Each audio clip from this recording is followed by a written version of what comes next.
В Ашхабадской средней спортивной школе Олимпийского резерва полным ходом идет подготовка к ответственному международному старту – Кубку Азии по дзюдо среди кадетов 2025 года, который состоится в Ташкенте, столице Узбекистана, с 22 по 23 мая. На предстоящем турнире сборная Туркменистана будет представлена 18 перспективными спортсменами, 11 юношами и 7 девушками.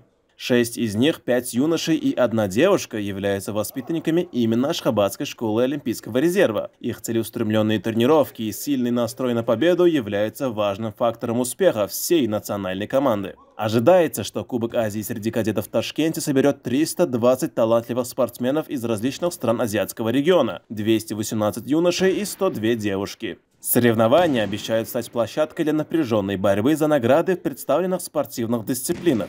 Участие в Кубке Азии представляет собой важную ступень в спортивном становлении молодых туркменских атлетов. Эти международные состязания предоставляют им бесценный опыт выступлений на высоком уровне, позволят испытать свои силы в конкуренции с сильнейшими спортсменами и значительно повысить спортивное мастерство. В Ашхабаде поддерживают своих юных представителей и желают им успешного выступления на предстоящем турнире в столице Узбекистана.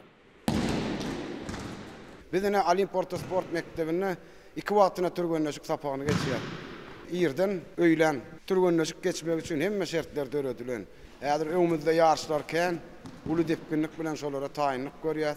Şolar ýaly mümkinçilikleri döredip beren okutmany, türgönleşik geçmeni, gahrman arkadagymyzy, arkadagly gahrman serdarymyzy köp sag bolsun aýdýan.